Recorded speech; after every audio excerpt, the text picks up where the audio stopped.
All right, hello. I'm Cameron, this is Cameron's Cruisers, and today we have a 2021 KLX110R that we just picked up. It's in pretty rough shape right now. Most of these things are bent, broken, need replacing, need adjusting, or just straight up missing. So I started going through it and I thought, you know what, why not make a whole video series to show you how to do most of this stuff. A lot of these things that you're going to see in all these videos don't need to be replaced. However, for peace of mind, I'm going to go ahead and replace them because they're pretty cheap, and also so I can show you what I'm doing and why I'm doing it. So thanks for watching. Stay tuned. We got tons of cool parts, so check them all out.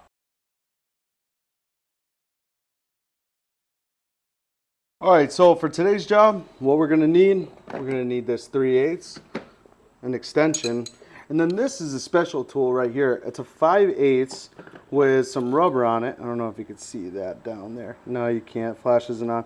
But it's got a little bit of rubber in there. And what this is designed to do is it's designed to grab the top of that spark plug, a nice cushion for it, so when you're backing it out, you're not damaging it. Some other things that we're going to need today for this job, if I can grab it. Okay, this is a spark plug gap tool, and we're going to go over how to use that.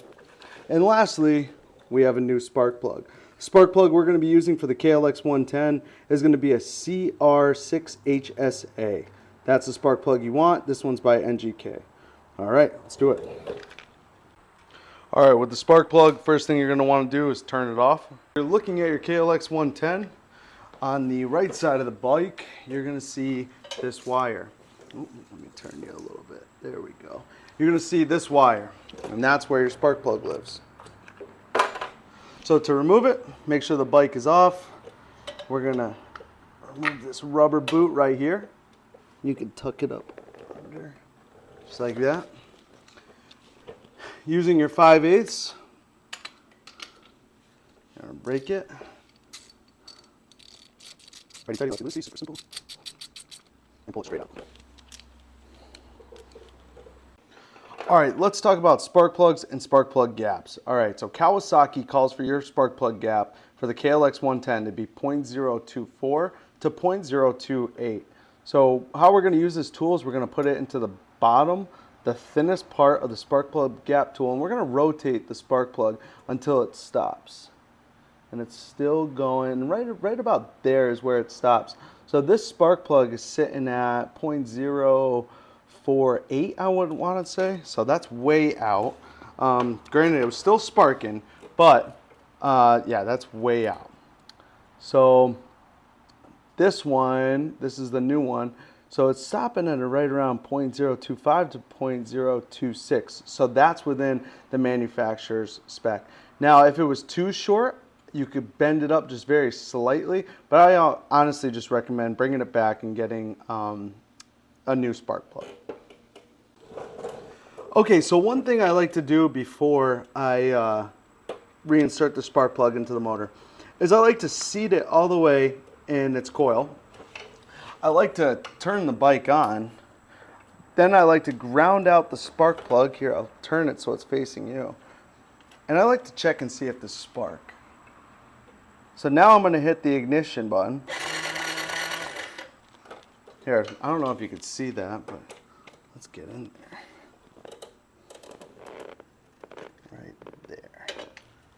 And once again, hitting the ignition button. And we can see spark on the end of that. Now I know that this is a good spark plug. Okay, so now we put a little bit of anti-seize right around the threads, and we're going to reinsert the spark plug back in the motor. You never want to use dielectric grease. I know some people get that confused and tell you. The way I like to think of it is electricity, dielectric. So never use dielectric grease on a spark plug. We want spark. So just start getting the threads going. Tighten it down. And then finally. And now you don't need much, just maybe a 1/4 to 1/8 of a turn. And that's it. Plug back in your coil. Let's see if she rips. There we go. Okay. So the bike's running, the spark plug is doing its job. We still have plenty to do on this motorcycle. If you like this video and you want to see more, please like, subscribe, hit the bell, anything you want to do. It's all appreciated. If not, no harm, no foul. If there's something you didn't like, please leave it in the comments below. If you would like to see more of some certain things, leave them down in the comments below. And I got a ton of parts to install, so follow with me. Adios.